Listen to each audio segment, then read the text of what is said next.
Hello, ladies and gentlemen. Welcome to part 2 of MK Ultra Part 4, Traveling into the Distance. I had to leave off from speaking on part 1 as we were reaching the 2-hour mark, and this will be the second and final part of this lecture, ladies and gentlemen. Thank you for being here.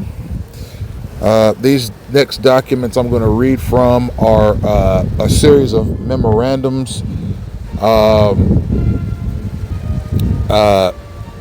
with the assistant director,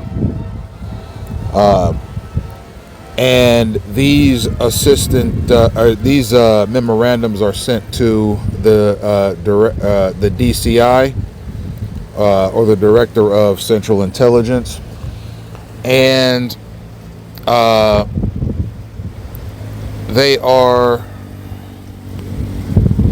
it's basically a compilation of memorandums.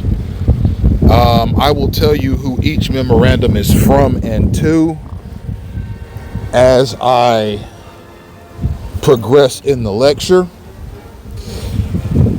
And this document was approved for release to the general public by the CIA on February 8th, 2012. And as I make my way over to my resting area where I'm going to do this lecture, I'm going to talk some about my disposition towards what I believe to be a series of stalker, operative, and liaison-led attacks against my person. It's like this, ladies and gentlemen.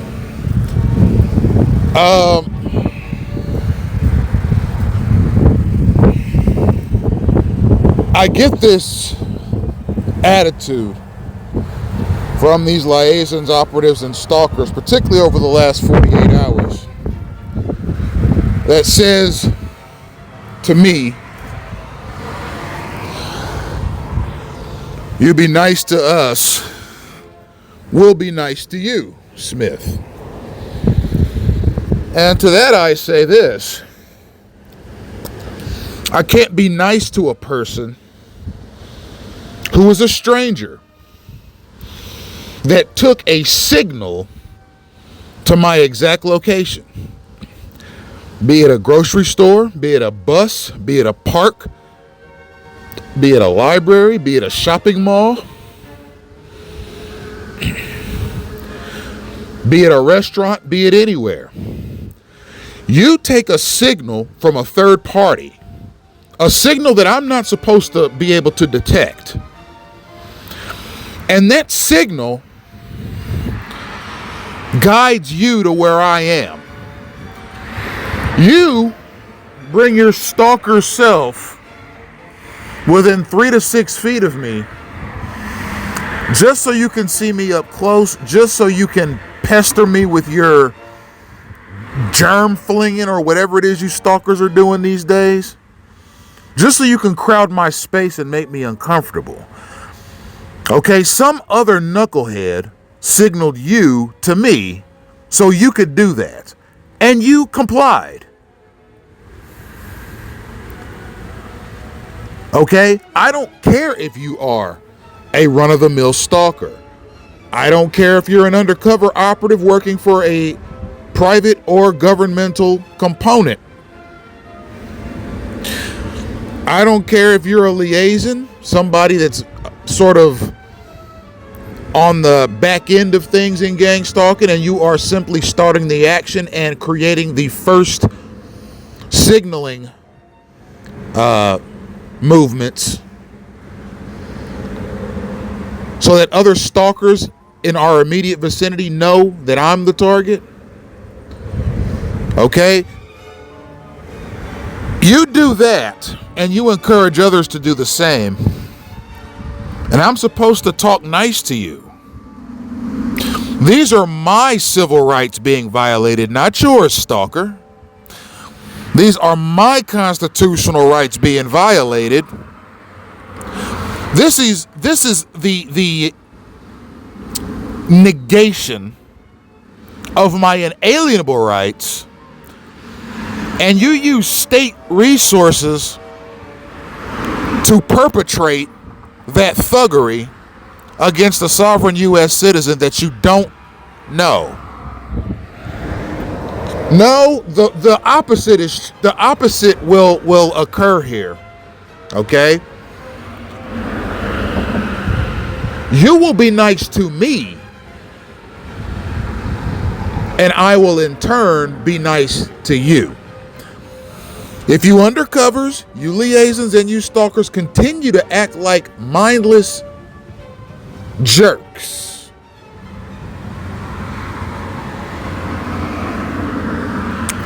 and continue this thuggery, I'm going to continue to publicly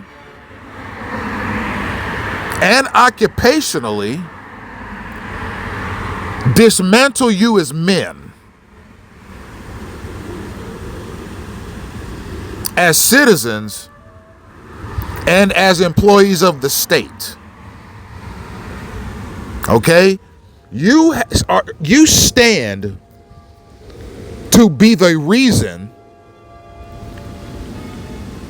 that you, your family, your community, your state, your employer, your country, and your God look bad.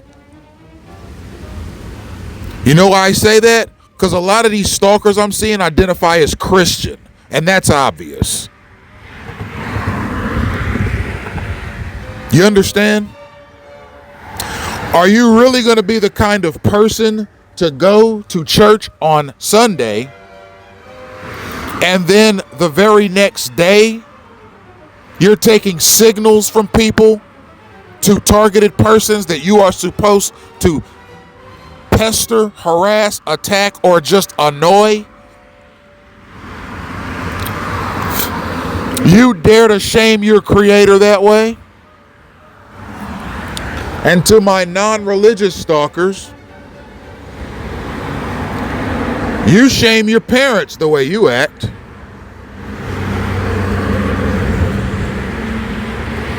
And I'm going to continue telling you that and putting these treatises on the internet so the whole world can see it.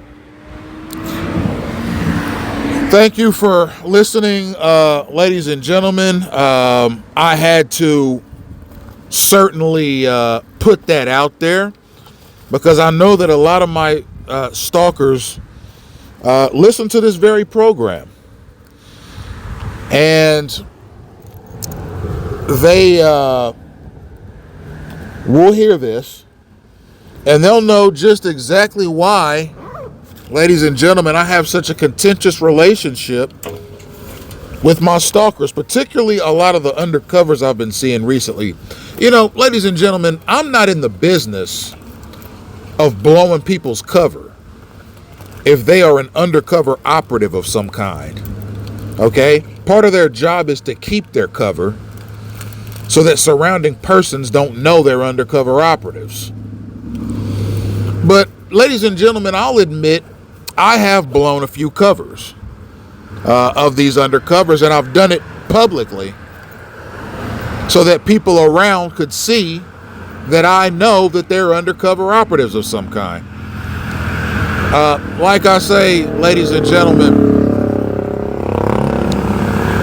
it's difficult to know just from glancing at them or observing them for a period of minutes or seconds what manner of undercover they are. All right, if they're private investigatory undercovers, or if they're undercovers for a company or corporation. I know I got a lot of undercovers from Miami-Dade Public Library System watching me and following me and pestering me. Okay, that library system has a ton of undercovers that monitor the insides and outsides of those libraries, looking for people to pester, basically, or looking for people to perpetually harass if the staff at that library system shows some sort of a dislike for that patron, which I know a few of them have shown a dislike for me because they're haters of the First Amendment of the Constitution, and they have a problem with my political beliefs. So I've had lots of problems with the staff members and the corporate offices of the Miami-Dade Public Library System, and I've filed multiple civil rights complaints against them at various levels of government. I know that library system has undercovers of the knuckleheaded sort that perpetually follow me from place to place in Miami-Dade County, and they're pricks, and I tell a lot of them that to their face. And I ran into quite a few of them today, and I figured I'd address them as I began my part 2 of MK Ultra Part 4. And I think, ladies and gentlemen, it's important for me from time to time to give you and them, the stalkers, a proper rundown of how I see them and how I look at them. All right, I mean, some of these people are mindless tools that'll do anything for social credit, meaning the kind of credit that you get when you do something someone else tells you to do, right? Some call it peer pressure, some call it being an idiot. All right? People telling you to do something, and regardless of how stupid it is, you do it so you can gain favor with that person. Right?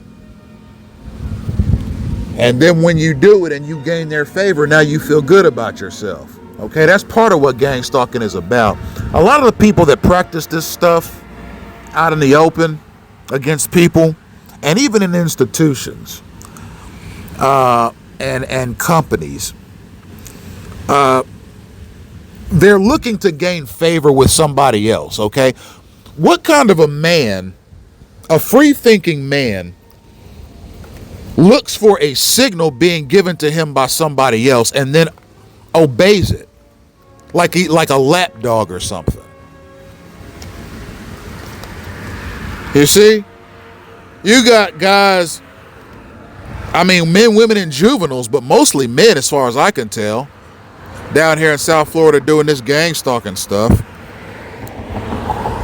I mean, they're literally taking signals from other people. I don't know if they know these people or not, or if they just know what signals to look for in any given situation.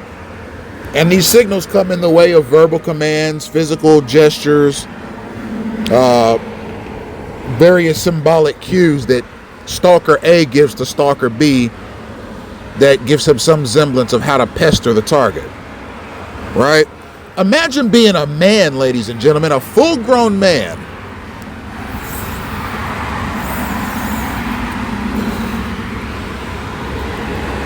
and you go from place to place looking for signals from somebody else that tell you what to do, and then you go do it.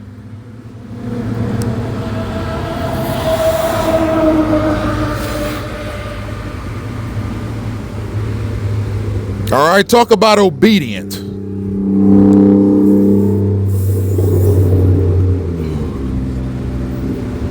Okay, that's the kind of people that I'm dealing with, and not just in Florida, but also in Tennessee and Ohio, the other two states that I've lived in.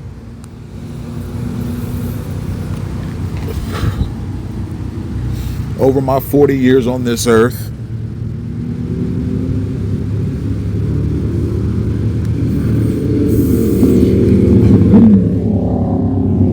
But really what we're here to talk about, ladies and gentlemen, is MK Ultra. All right, MK Ultra is one of those things every U.S. citizen needs to know about.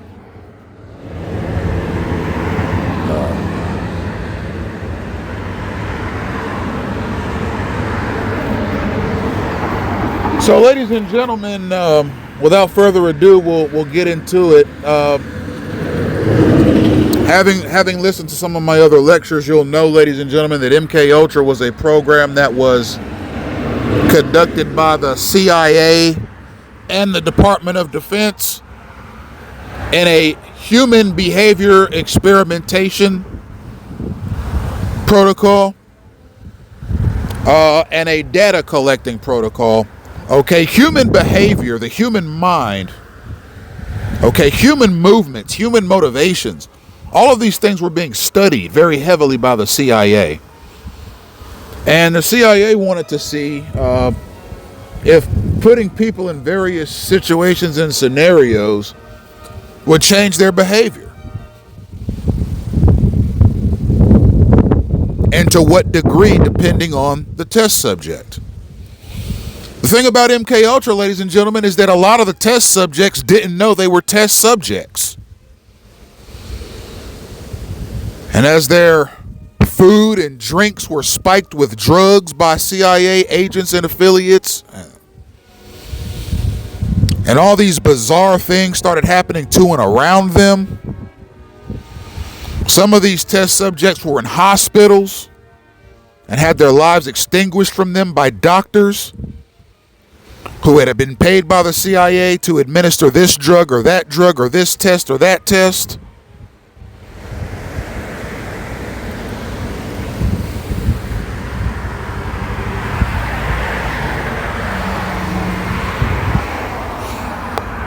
All right. It should remind you of gang stalking, ladies and gentlemen. That's exactly what it is. It's human behavior experimentation using segments of the population as human weapons against the target segment of the population. Okay? And it was never meant to be figured out. It was meant to be an eternal torment system, or an eternal system of torment to targeted persons who were deemed worthy of that punishment. But I don't know about you, ladies and gentlemen. I don't like other people telling me I need punishment. I don't care what you think I've done, or what you perceive I've done, or what the rumor is of something I did. The state doesn't have the power to punish me outside of the confines of what's documented in the U.S. legal code. Period. Furthermore, I have constitutional rights that will be respected, that must be respected, if this country is to continue calling itself a democracy and a constitutional republic. Is it a democracy to clandestinely implement a program like gang stalking, which could literally harm U.S. citizens? And it's not a game. If gang stalking were a game between targeted individuals and stalkers, it is a rigged game that's rigged in favor of the stalkers. Why? Because they're state assisted, and the targeted individuals are just by themselves and have their own faculties to rely on to sustain them and to sustain their significant others. It's not a toe-to-toe battle. It's rigged. And the reason I say it's rigged is because there have been times, particularly in the 2013 to 2016 range, when I didn't know anything about gang stalking at all. I'd never heard the word until late 2016, around that time. But from 2013 to 2016 is when I saw the serious upspike in gang stalking activity, and I approached it as a game. There was no other way. I couldn't report to the local authorities each and every time I experienced something bizarre or experienced a consequence or a coincidence or something like that. That's the thing about gang stalking that makes it difficult to master, is that, and I have mastered it, but one of the things that makes it difficult to master is that you can't report every instance of it that you encounter. It's too often.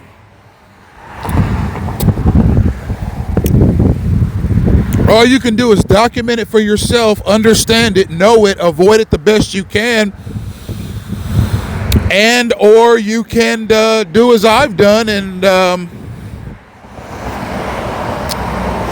found a way to communicate this information to the world at large, with the expectation that the program will eventually phase out due to the shock and political outrage that it causes. A lot of these gang stalkers are hostile. A lot of them are real dumb. Even the smart ones, they're real dumb. A lot of them are pandering, annoying, difficult to maneuver away from. They're dedicated and committed in their thuggery, and they're professional annoyers. Okay, that's how I think about them, and that's how they are. That's what they are. All right, to say anything nice about them would be to defeat the purpose of what I do. I have nothing nice to say about them. And I will continue to communicate that as a reality, ladies and gentlemen. So, what I'm going to do now, ladies and gentlemen, thank you for listening to my diatribe. We're going to get into this MK Ultra document. I have posted it on Facebook.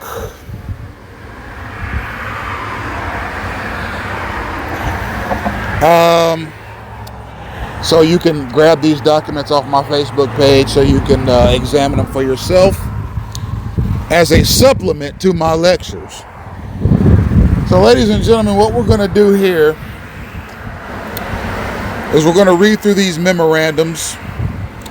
There are, looks like 1, 2, 3, 4, 5. There are 11 of them, and they are moderate in length. All right, so we're going to start on page 70, and all right, we're going to start here. Okay, MK Ultra was approved by the DCI on April 13th, 1953, along the lines proposed by ADDP Helms. Part of the rationale for the establishment of the special funding mechanism was its extreme sensitivity. The Inspector General's survey of MK Ultra in 1963 noted the following reasons for this sensitivity. And research in the manipulation of human behavior is considered by many authorities in medicine and related fields to be professionally unethical. Therefore, the reputation of professional participants in MK Ultra programs are on occasion in jeopardy. Some MK Ultra activities raise questions of legality implicit in the original character. And a final phase of the testing of MK Ultra products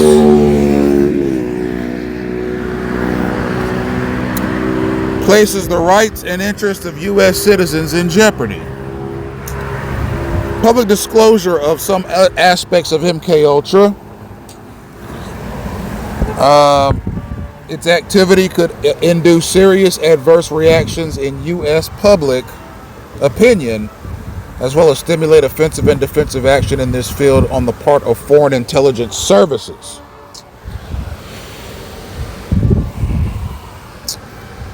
Okay, and it continues. Over the 10-year lifespan of the program, many additional avenues to the control of human behavior were designated as appropriate for electroshock, various fields of psychology, psychiatry, sociology, and anthropology, graphology, harassment substances, and paramilitary devices and materials.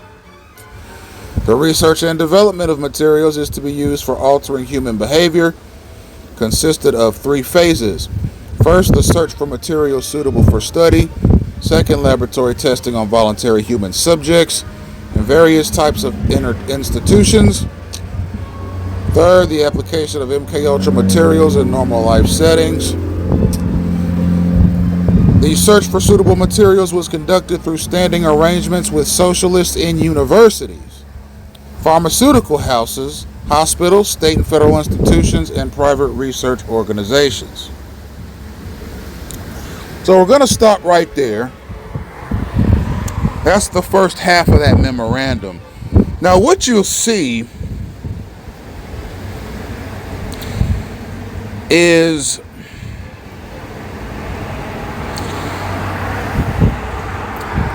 all right, so you see the assistant director Helms to the director of Central Intelligence Dulles, right?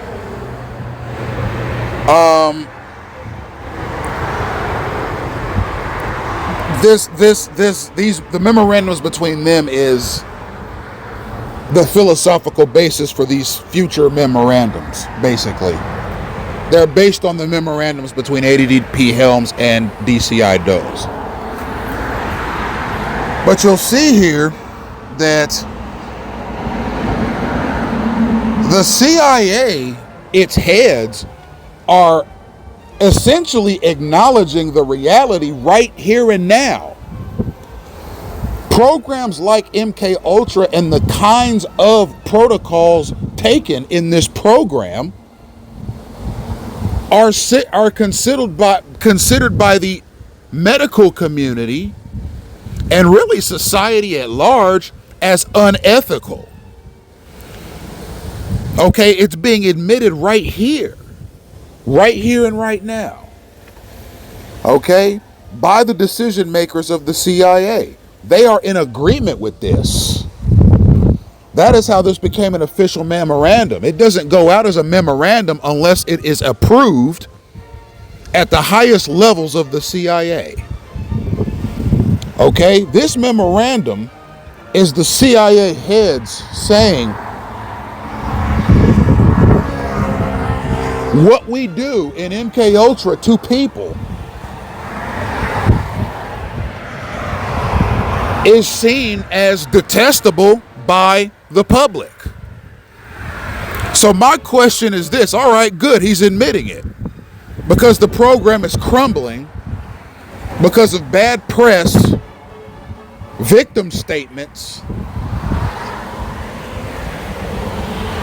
and Senate hearings on the matter that made the CIA look terrible because of the kinds of things it was doing to people. Now,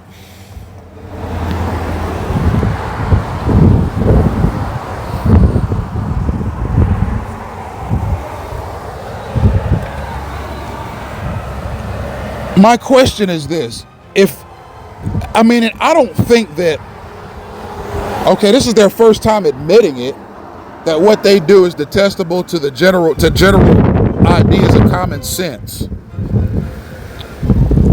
Why did they start the program in the first place? Okay, it's not like they just came to some epiphany during the writing of this memoranda. Maybe drugging people without their knowledge is detestable. Maybe subjecting people to chemicals and biological agents without their knowledge or consent is detestable. Maybe running whorehouses with taxpayer money that Tricks and Johns can go to buy prostitutes for the night, who administer their tricks LSD and other drugs, while CIA agents are actually behind a mirror in the room documenting the sexual encounter. Maybe taxpayers don't really want stuff like that going on in their name. Maybe strapping people to hospital beds and injecting them with experimental drugs, which ends in that person's demise, is a bad idea. Maybe it's a bad idea to trick people in the offering up their 5 to 7-year-old sons for circumcision experiments that could affect them negatively for the rest of their life.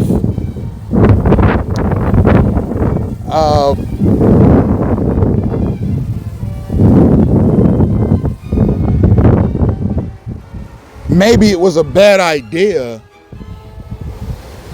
to use hospitals, colleges, and universities and correctional facilities as testing grounds for human experimentation, like the ones we've used, right? I don't think they came to that epiphany in the blink of an eye. They knew it was wrong when they were doing it, but they did it anyway. To control society, to control the narrative of society, to control the trajectory of society, to control human lives, and impact families forever, that kind of thing.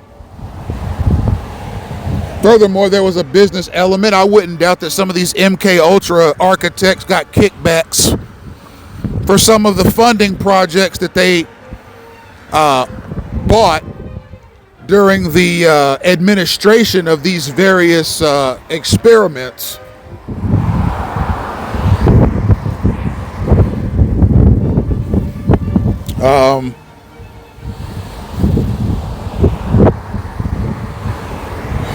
So, for example, let's say the CIA wants to run an experiment on human behavior. Maybe their reaction to open air shock therapy or something like that, but not in any hospital. Like when the person's out in the open, like randomly and arbitrarily shocking them with something, or flinging some drug in the air to get them high, that type of thing. See how they react. Document it. All right. Imagine a government auxiliary like the CIA paying a company to supply covert operations agents who are in plain clothes, give them the tools they need to carry out this project. Furthermore, have them collect data on the effects of their open air experiments on people, and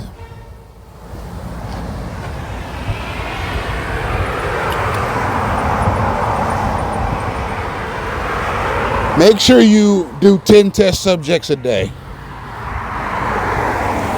All right, we'll pay your firm $1 million for a 12-month contract. Right? So the firm benefits because it's assisting the CIA in conducting an experiment, but there's no doubt in my mind that some of these CIA agents and personnel were getting kickbacks from that contract. So you pay a firm $1 million for a 12-month undercover project, and this firm you're paying is a semi-law enforcement firm. You're paying them $1 million for a 12-month contract to provide undercover operative services. All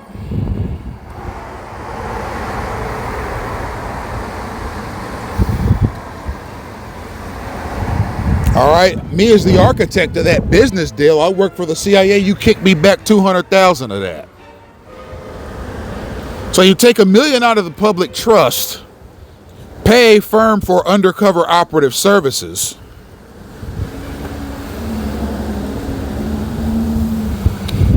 and then they write you as the government administrator a check out of that $1 million for $200,000 that you can put in your own pocket. Okay, that's called a kickback. I wouldn't doubt if there were some kickbacks happening during MK Ultra. Okay, CIA agents getting money back from government contracts issued to the various hospitals, correctional facilities, many of which are private, and also colleges and universities. All right, the CIA would make donations of up to $1 million to colleges and universities to use their facilities and their personnel to conduct experiments on people. There were a lot of experiments that were done in colleges and universities by the CIA that involved the unwitting administering of hard drugs, including LSD, to people on campus without their knowledge. Okay, we've talked about Dr. Frank Olson, who that was done to. He was a military scientist. The drug caused him to go crazy, and he eventually jumped off of a roof of a hotel and ended his life because of that experiment that was done to him at a gathering of scientists in New York as an experiment on him. All right? You know ahead of time that things like that are not acceptable, but you do it anyway, and then when it's exposed, then you write a memorandum from the assistant director to the director saying, the public might not like what they hear with this. MK Ultra is most definitely a problematic program. People might not like it, right? It might make more sense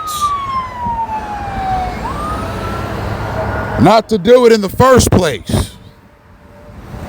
Put together these clandestine operations that bamboozle people out of years of their life, that kind of thing. Just don't do it. And you won't have to jump on a typewriter and write a memorandum talking about how the people won't like it. That's what's going to happen with gang stalking. It's being exposed as we speak. The orchestrators are saying, well, the people might not like this. Let's keep it quiet.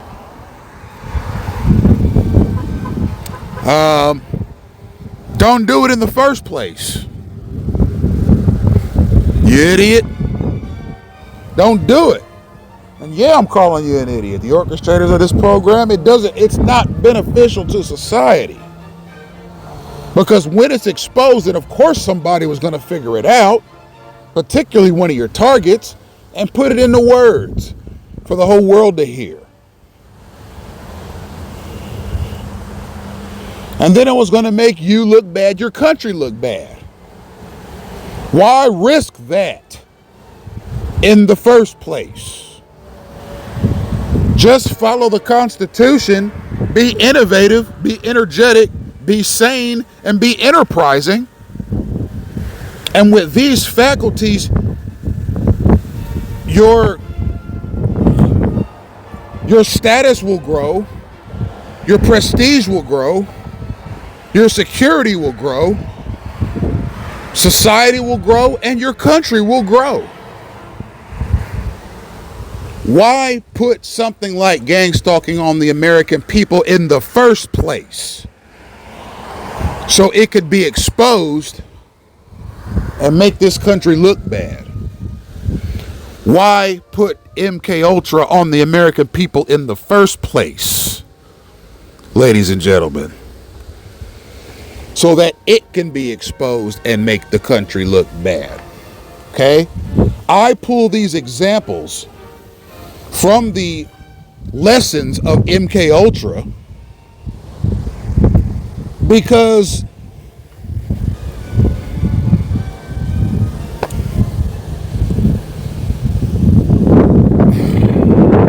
first of all, there are similarities between the auspices of MK Ultra and the auspices of gang stalking.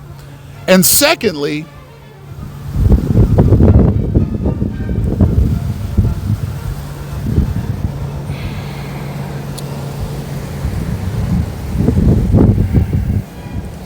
it shows that a capitalist government, a Western government, the government of the United States, okay, its government is such that these kinds of human rights disasters are possible.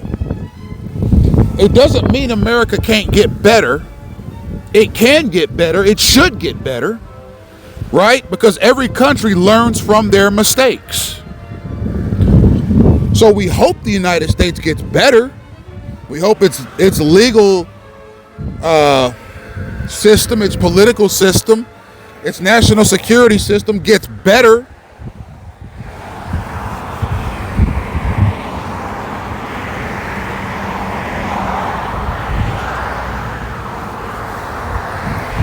So lives can be better, so the Constitution of the United States can be upheld. It's a good document. It's a well-written, authoritative, and wisely worded document. I don't think following it is a bad idea for this country.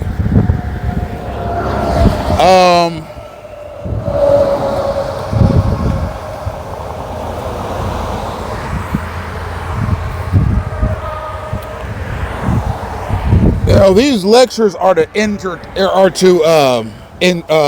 educate and enlighten, first and foremost. I like to be engaging with these lectures and so forth as well. And also timely and so forth.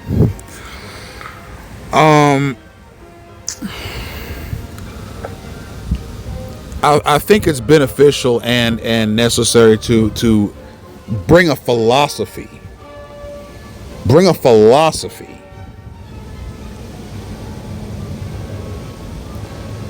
From the lessons that gang stalking has provided to me and others. I think that there's certainly a constitution in and of itself concerning practices like gang stalking altogether. You see, I mean, I have a personal idea of gang stalking's constitution. And I'm not talking about the American Constitution, I'm talking about gang stalking's constitution. Okay, there are rules and mechanisms that direct this program. And as far as I'm concerned, those rules and mechanisms are just as much of a joke as the program. I think the entire thing needs to go. I think it's bad for society. I think it's bad for humanity. And I mean, it's basically state-sanctioned pesterers over and over again. So we're going to go on to the next page, ladies and gentlemen. We're going to start here at the next phase of MK Ultra, involve physicians, toxicologists, and other specialists in mental, narcotics, and general hospitals and prisons. Utilizing the products and findings of basic research phase, they conducted intensive tests on human subjects. One of the first studies was conducted by the National Institute of Mental Health. This study was intended to test various drugs, including hallucinogenics, at the NIMH Addiction Research Center in Lexington, Kentucky. The Lexington Rehabilitation Center, as it was called, was a prison for drug addicts serving sentences for drug violations. So we're going to keep reading. The test subjects were volunteer prisoners who, after taking a brief physical examination and signing a general consent form, were administered hallucinogenic drugs. As a reward for participation in the program, the addicts were provided with the drug of their addiction.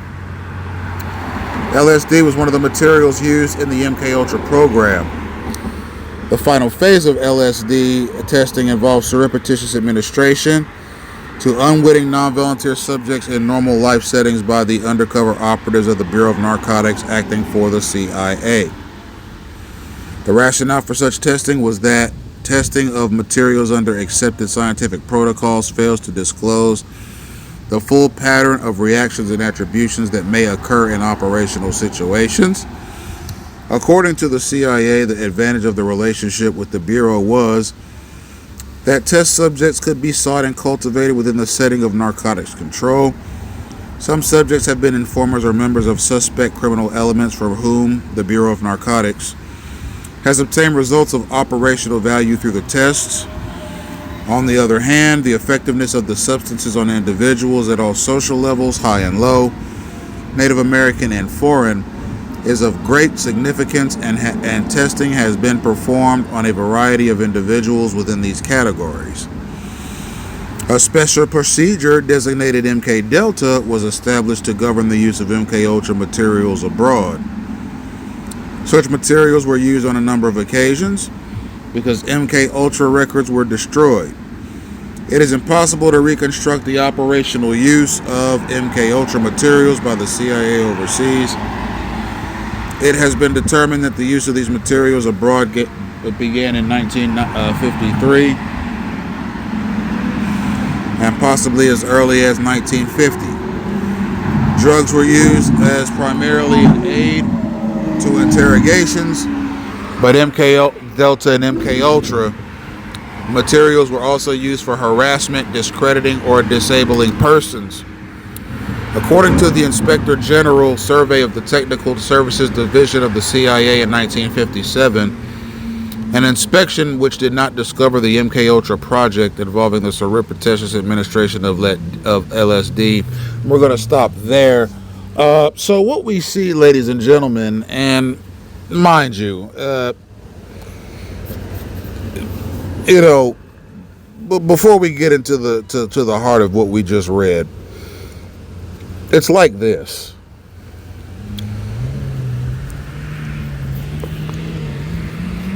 Tell the people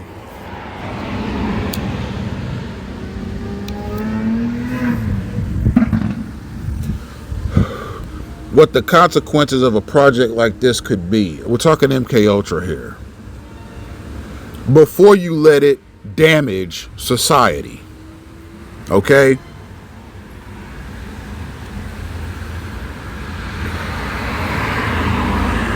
And I expect fully that people who have not been subjected to MK Ultra, people who were not subjected to gang stalking, etc., etc., I'm willing to bet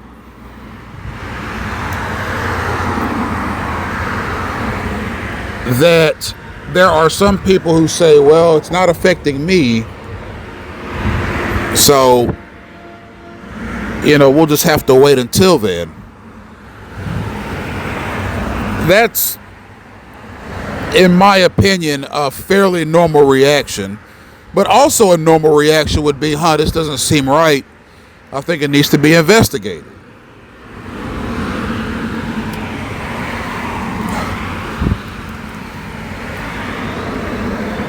So, you're going to have two sides of the coin with this thing, right? But what you see here is you got drug addicts being tested on, experimented on here at the Lexington Rehab Center, which was full of apparently drug-addicted convicts. And there were volunteers who did a physical exam and signed a waiver. They were given hallucinogenic drugs in this center. And as a reward for participation for taking the hallucinogenic drugs, they were given the drugs of their choice to use for participation for getting high on LSD. Okay, fine. Maybe society is not harmed by that. My life isn't going to change any if somebody who is a felon, that is a recovering drug user, does a secret experiment with the government that allows them to get high on whatever drug they choose. It's not going to affect my life any at all. But what it shows is that in some programs like MK Ultra, like gang stalking, human lives are seen as it's a board game, right? We're going to use you for experimental purposes regardless of the effect it has on you. Okay?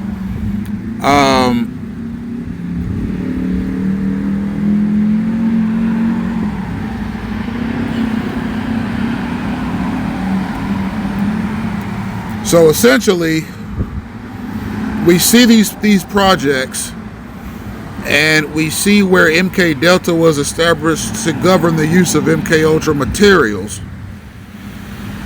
Okay, and these materials consisted of hallucinogenics, drugs, biological agents, and other agents to experiment on people with.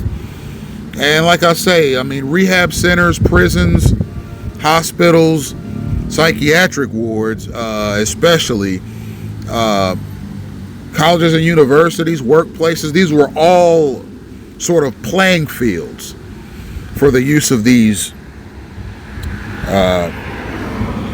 deception tactics.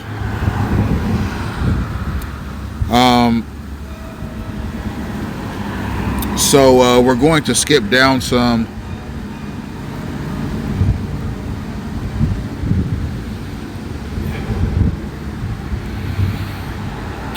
Number 5 is the testing of LSD by the Army. Essentially is saying that LSD was administered to 1,000 U.S. soldiers to see what effect it would have on them psychologically, etc., etc.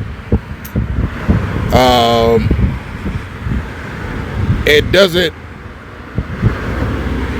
doesn't appear to have any negative health effects on these soldiers. No one was reported as harmed. But there were 16 non-volunteer subjects that were given LSD without their knowledge and then immediately interrogated to see if LSD could be used as a truth serum.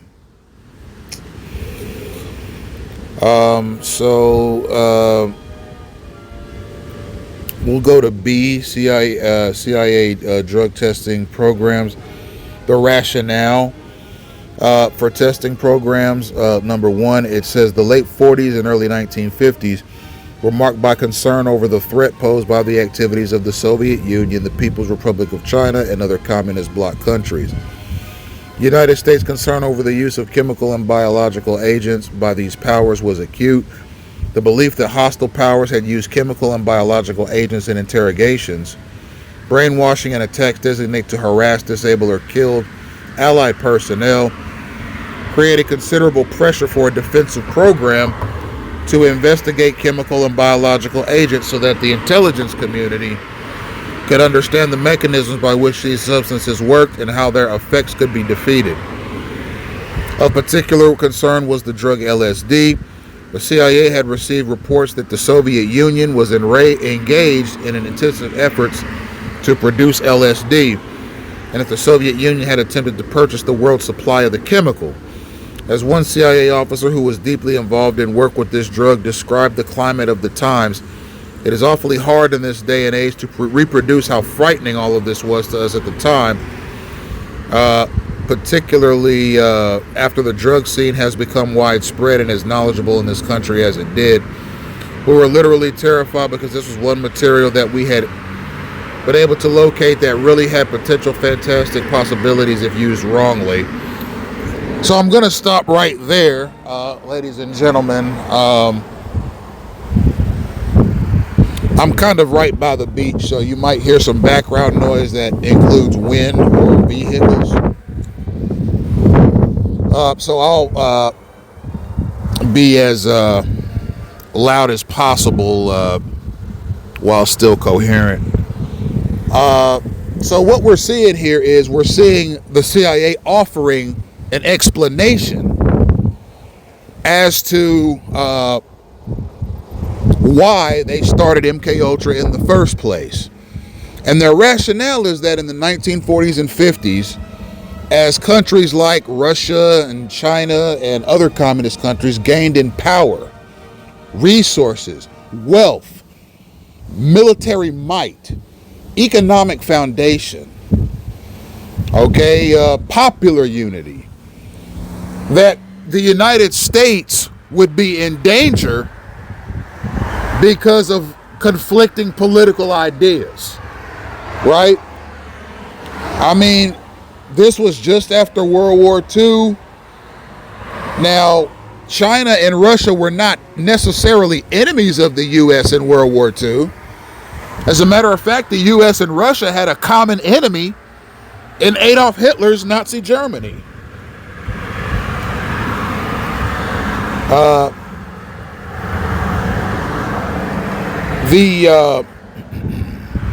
U.S. and Russia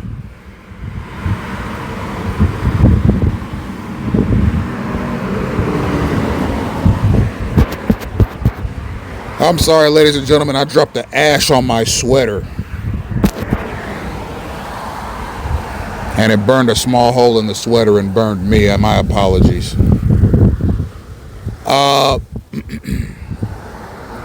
Not an act of divine retribution or anything of the sort, just an ash from this candle that I have here spilled off into the distance into my shirt as I walk past. Ladies and gentlemen, so the CIA is saying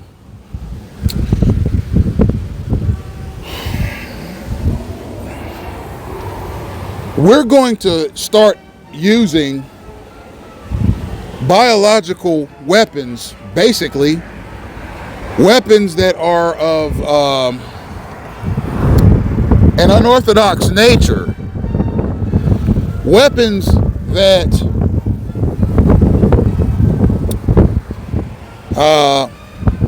involve the administration of drugs, weapons that are of a chemical nature, and we're going to start using these weapons along with chemical and biological agents that assist in harassment. You can harass people with chemicals and biological agents. Assassinations, you can kill people with chemical biological agents.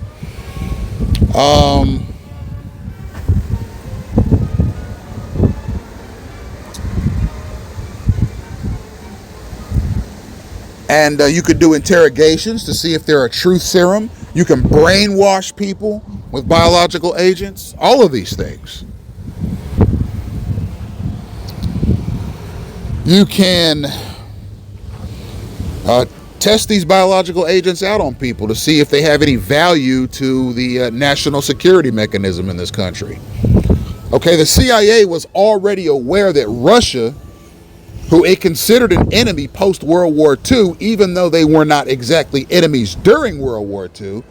As I said, Adolf Hitler's Nazi Germany was their common foe.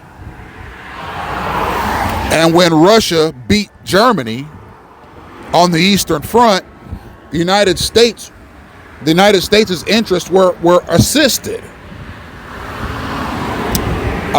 against the Axis powers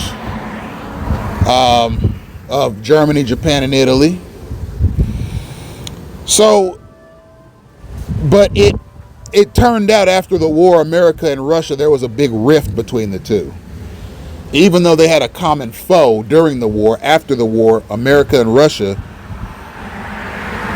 they had sort of a divide, and they had a huge amount of distrust for each other. The capitalists saw the communists as boogeymen. The communists saw the capitalists as boogeymen. And it's a situation where, I mean, you hate to see countries, such beautiful countries as Russia and China and North Korea and some of the other communist countries vilified in such a way by the U.S. But you also hate to see the U.S. vilified, you know, on the flip side of that, because, I mean, it just creates a hostile situation between the countries that manifested in this paranoia in the CIA. We want to use on our citizens the kind of weapons that we know the Russians have. So we can see the power, the approximate power that our enemy has in the way of chemical and biological agents. We want to test on our people the same kinds of drugs and chemical agents that we know that the Russians have access to, including LSD, because we want to know what the potential use of LSD is militarily and what could be reaped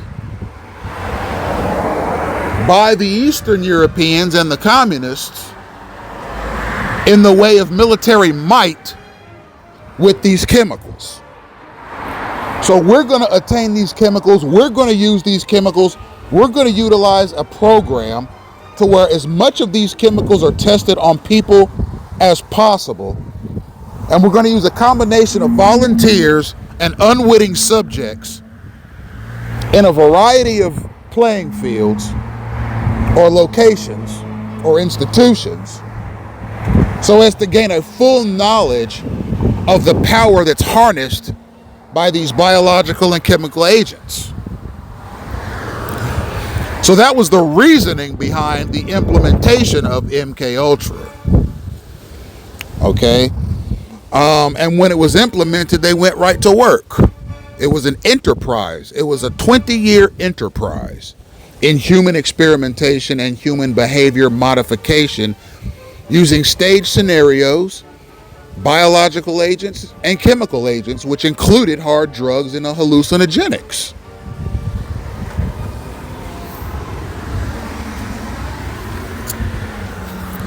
So, we're going to go to the next page.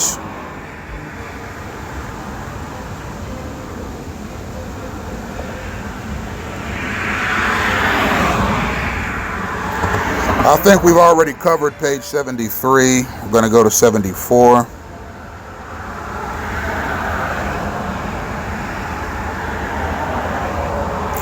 All right, we're gonna read the top of 74. Okay, although the CIA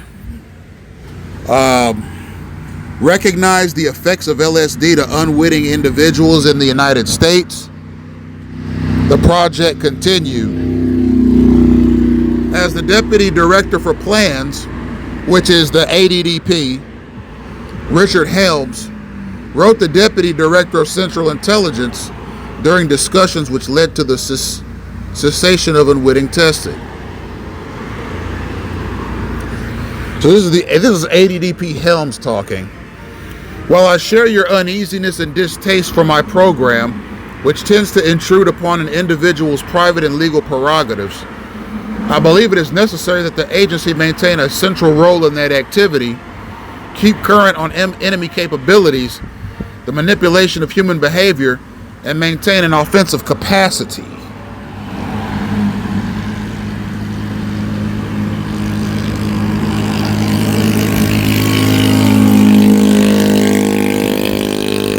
There were no attempts to secure approval for the next controversial aspect of these programs from the extensive branch of Congress. The nature and extent of the programs were closely held secrets. Even Director of Central Intelligence McCone was not briefed on all the details of the program involving the surreptitious administration of LSD until 1963. It was deemed imperative that these programs be concealed from the American people. As the CIA's Inspector General wrote in 1967, precautions must be taken not only to protect operations from exposure to enemy forces, but also to conceal the activities from the American public in general. The knowledge that the agency is engaging in unethical and illicit activities would have serious repercussions in political and diplomatic circles and would be detrimental to the accomplishment of the mission. Now, this is an important discussion had between the Assistant Deputy Director for Plans, Richard Helms, and the Director of Central Intelligence, okay? Director Helms is saying plainly to his superior officer in the CIA, he's saying, I know you don't like this program MK Ultra. I know it makes you uncomfortable, and it makes me uncomfortable as well. Right? He's basically acknowledging there are things about this program that I don't like personally, but, these things were manifested in a clandestine fashion to where it was kind of hard to pick up on what was being perpetrated against U.S. citizens until it was too late. And he's saying that I believe that the agency should maintain a central role in this activity. This activity that he just called disgusting, he's saying I think the CIA should continue in that activity because it gives us some insight on how our enemy might function against us in a time of war. The concern here was the use of biological and chemical agents from an enemy, a potential belligerent in a war. What kind of power that they would have, military-wise, with these chemical and biological agents. So the CIA wanted to get their hands on some of those biological and chemical agents as well, and test them on as many people, witting and unwitting, as possible, to see what advantage could be gained by the enemy by the use of these weapons. You see, it was kind of one of those things where it's like, well, we'll do what our enemy's doing. We'll test what our enemy's testing. We'll control what our enemy is controlling in the way of biological and chemical agents, so we can find out what our enemy knows about the use of these things on human beings. But he's saying that despite, this the harmful nature of these chemicals on people, we need to continue this activity. We need to continue administering drugs and brainwashing people and controlling human behavior because it will give us an advantage in the national security scheme of things, is what he's saying. So,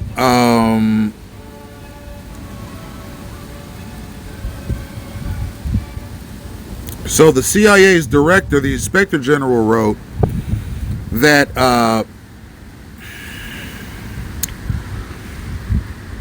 these programs, these MK Ultra programs, these MK Delta, MK Search, MK Naomi, Operation Chickwit, and the whole lot of them ought to be concealed from the public. The Inspector General of the CIA is saying this. We need to keep this from the public. We need to stop it from getting out.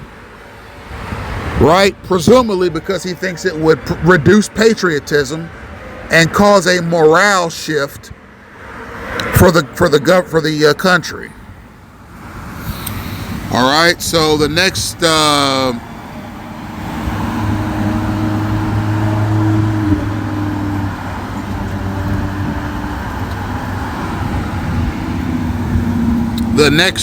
part is about the death of Dr. Frank Olson.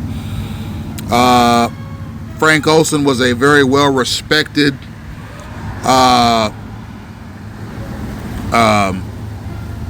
biochemist and biological researcher in the U.S. Army. Basically, he was essentially driven crazy by LSD, which was put in his alcohol bottle without his knowledge or consent by Dr. Sidney Godalev, who was a MK Ultra doctor. They were looking to test the effects of LSD on Dr. Olson, and essentially 10 scientists from the CIA and Camp Dietrich attended a semi-annual review and analysis conference at a cabin located in Deep Creek Lake, Maryland. 3 of the participants were from the CIA's Technical Services Staff, the TSS, and the Dietrich representatives were all from the Special Operations Division. According to one CIA official, the Special Operations Division agreed that an unwitting experiment would be desirable. So,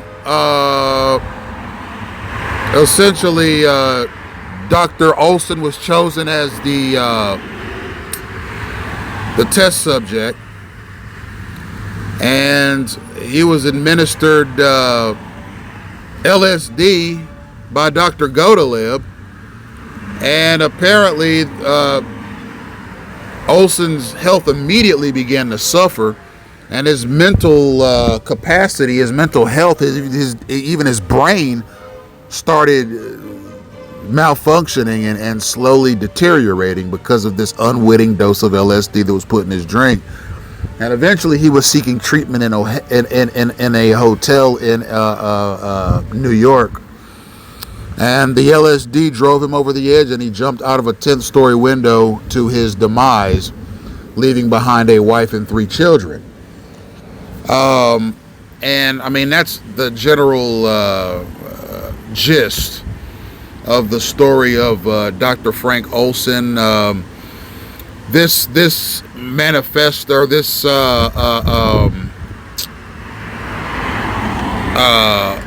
document is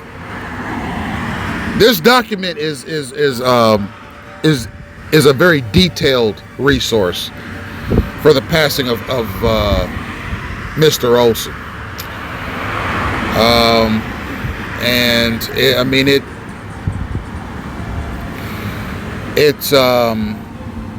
it's quite a story. I mean, a well-respected doctor like that getting essentially poisoned at a meeting for doctors that was supposed to be a retreat of some kind for doctors, and it ended in the demise of one of the doctors because they were experimenting on each other. I mean, it's a horrible set of circumstances. We're going to move to page 82. It reads,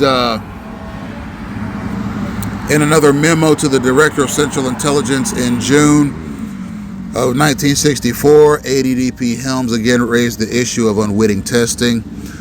At that time, General Carter, then acting Director of Central Intelligence, approved several changes in the MKUltra program as proposed by Mr. Helms as a result of negotiations between the Inspector General and the DDP.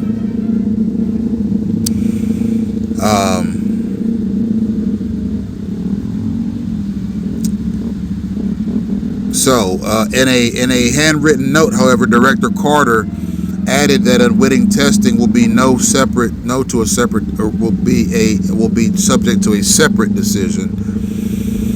No specific decision was made then or soon after. The testing had been halted, and according to Walter Elter, Executive Assistant to DCI McCone, the DCI was not inclined to take the positive step of authorizing a resumption of the testing. At least through the summer, the DDP did not press the issue. On November 9th of 1964, the DDP raised the issue again in a memo to the DCI, calling the director's attention to what he described as several other indications during the past year of the apparent Soviet aggressiveness in the field of covertly administered chemicals, which are, to say the least, inexplicable and disturbing. Helms noted that because of the suspension of covert testing, the agency's positive operational capability to use drugs is diminishing, owing to a lack of realistic testing. With increasing knowledge of the state of the art, we are less capable of staying up with Soviet advances in this field. This in turn results in a waning capability on our part to restrain others in the intelligence community from pursuing operations in this area. Helms attributed the cessation of unwitting testing to the high risk of embarrassment to the agency, as well as to the moral problem. He noted that no better covert situation had been devised than that which had been used, and that which we have no answer to the moral issue. Helms asked for either resumption of the testing project or its definitive cancellation. He argued that the status quo of a research and a development program without a realistic testing program was causing the agency to live with the illusion of a capability which is becoming minimal and furthermore expensive. Once again, no formal action was taken in response to the Helms request. So this is basically a communication between the Assistant Deputy Director of Plans and the Director of Central Intelligence in June of 1964. Helms is wanting to get some clarification on the operational procedures concerning the unwitting testing of drugs on U.S. citizens. And he said that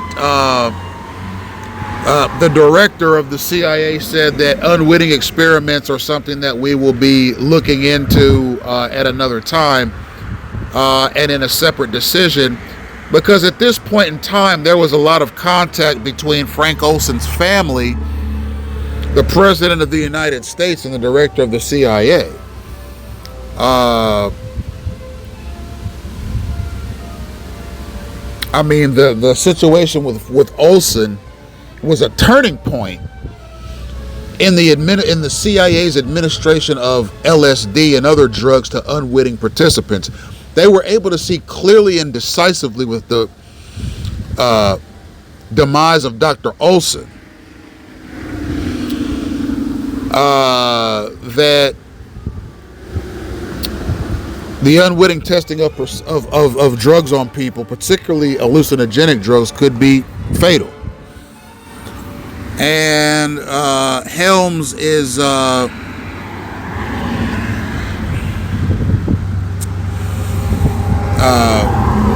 talking to the Central Intelligence Director, and testing was halted. All right, testing was halted. Testing of covertly administered chemicals was halted. And Helms is kind of complaining to the Director of Central Intelligence, saying,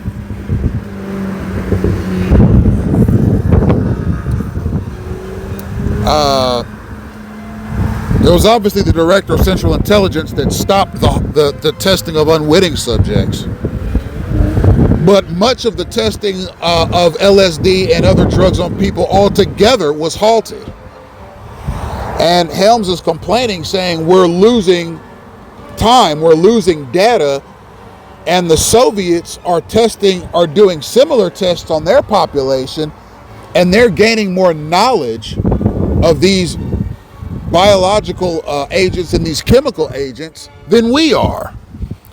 The Soviets are testing this stuff on people freely, and we are gonna stop. We're gonna halt. We're gonna slow things down with the testing.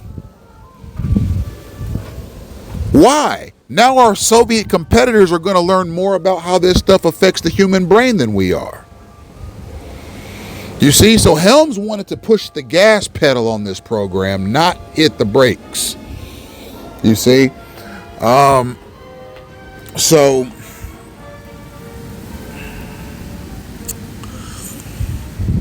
he's saying basically, let's resume testing, or let's just cancel MK Ultra altogether.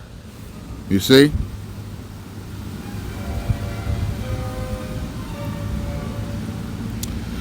So we are going to move over to page 83.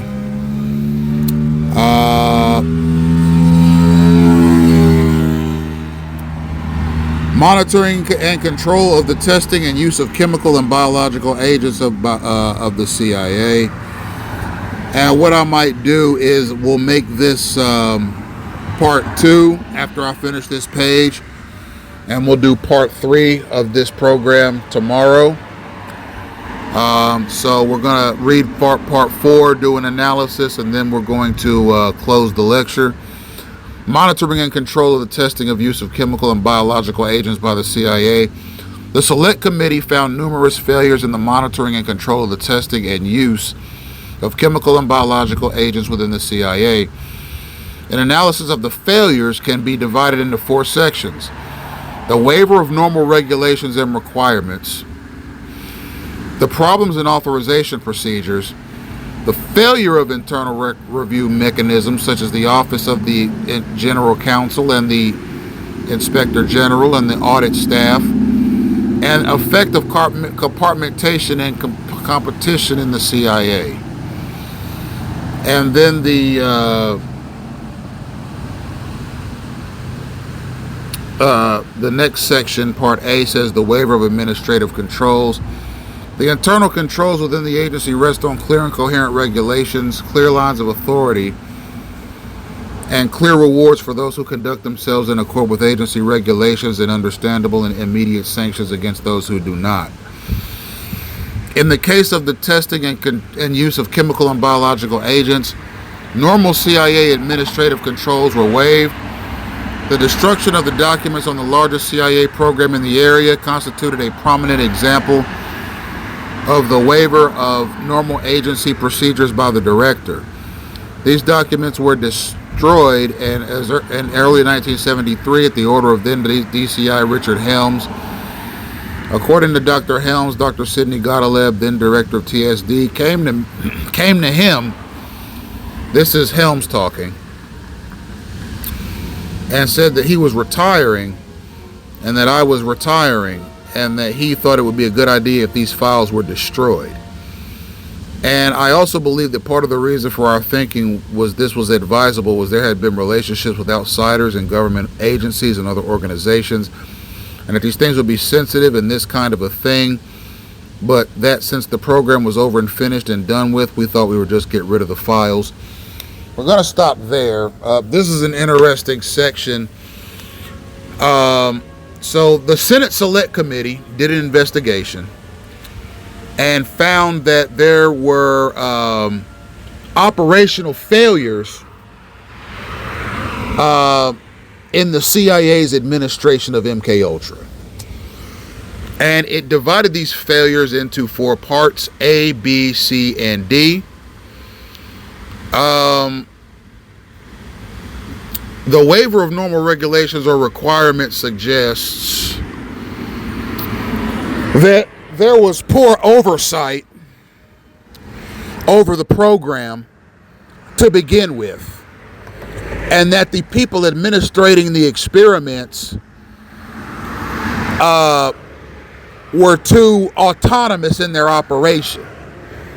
There was too little in the way of supervision over these experimenters by the federal government altogether. So in Part B says there were problem in authorization procedures. Basically, the experimenters needed better guidelines from the directors of the CIA concerning the authorization of tests. Okay? So in effect, you had mid-level project operators of MKUltra authorizing tests that should have been authorized by the highest reaches of the CIA in order to proceed. You see, there was too much going on at the lower levels without the executives of the CIA knowing about it. The people at the entry levels and the mid levels had too much power, too much control, too much sovereignty over their work. And the heads of the CIA, okay, the decision makers in the CIA should have been let known about these experiments ahead of time so that they could authorize it and approve it or disapprove it. You see. Part C, the failure of internal review mechanisms such as the Office of General Counsel, the Inspector General, and the audit staff. So what they're saying is that there's not enough of the Senate Select Committee is saying further, there's not enough of an audit process of MKUltra in order for it to be a sustainable program. This program runs with impunity. It has little oversight, little supervision, little authorization responsibility on anybody, very little accountability. And on top of that, you don't have an audit mechanism to make sure that not only the program, but the people who are employed to run the program are doing so in accordance with CIA standards of operation.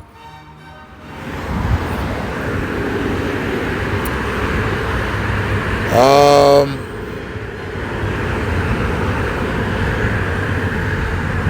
okay.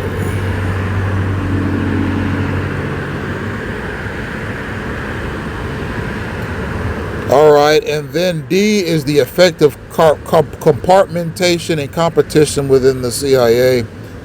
So basically, what they're saying is that the CIA has a culture of unhealthy competition between the workers.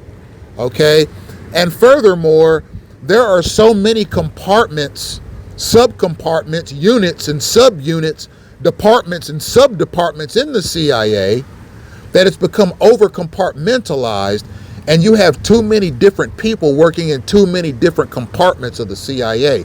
That CIA positions, authority, mission, values, and employee, the structure of how the employees are situated needs to be more consolidated and less compartmentalized, so that more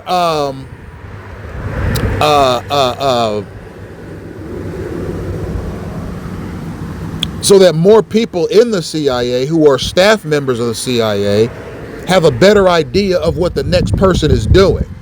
There are too many different unique departments, too many different unique job titles, too many different unique employment designations. We need to make the CIA more effectively structured and more plainly and transparently structured, so that there are less competitions and less infighting and less of a toxic environment between all these different people and all these different departments and all these different roles and all these different compartments in the CIA. Let's consolidate it and give everybody a similar sense of purpose, you see.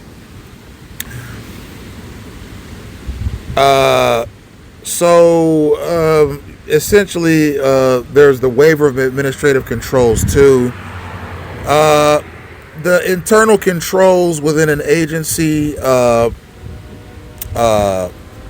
rest upon clear and coherent regulations, clear lines of authorities, clear rewards for those who conduct themselves in accordance with agency regulations, and understandable and immediate sanctions against those who do not. So this is just a cut and dry policy blueprint for the CIA going forward. Just make it clear, make your policies clear, make your programs clear, make the auspices clear, be concise in your policies, meaning on things, and make sure there are clear lines of authority, a clear hierarchy, and a clear sense of who your superior is and who your subordinates are. And clear rewards with people who conduct themselves in accordance with the policies that are heretofore set forth. And it closes with Dr. Helms, the ADDP, talking about Sidney Godoleb,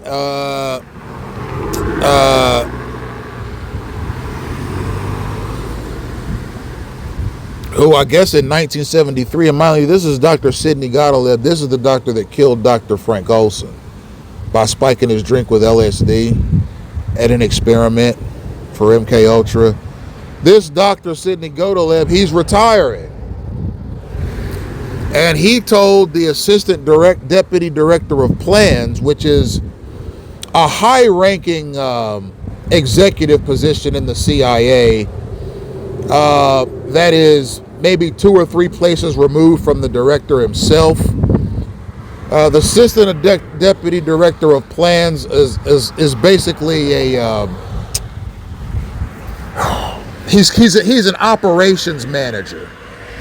He's like a assistant chief operations manager in a corporation. He oversees operations on the ground. He is a top liaison and a top contact for operations on the ground, field operations. and he relays this information to the deputy director of plans, who relays the information and gathered data on up to the director of the CIA itself.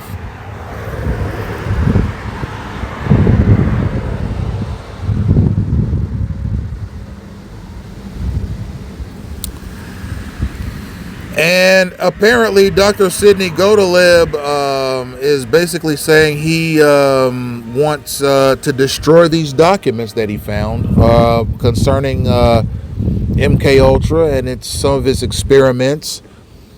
He just thinks it would be bad if these documents got out into the public. So these guys knew good and well that this program they were participating in was potentially controversial. Okay, and they knew that it basically trampled on people's civil and constitutional rights, but they participated in it anyway because it gave them a sense of being above their fellow Americans and being able to control them, many of them, and alter society because of their actions. You see, it's a megalomaniacal thing.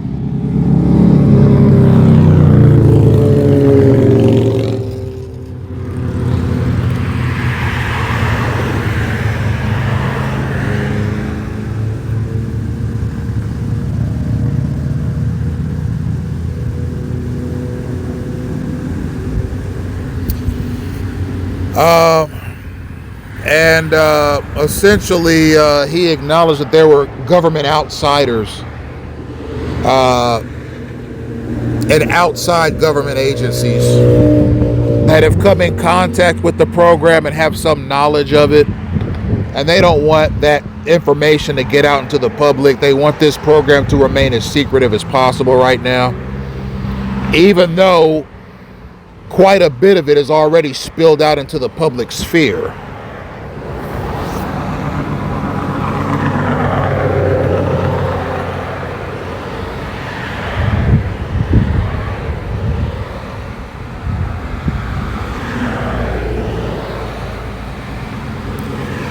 So, ladies and gentlemen, that will conclude tonight's lecture. Tomorrow, Saturday, we will get into pages 84 through 91. And then we will read some about MK Naomi and close the lecture. So we got about 8 pages to read tomorrow.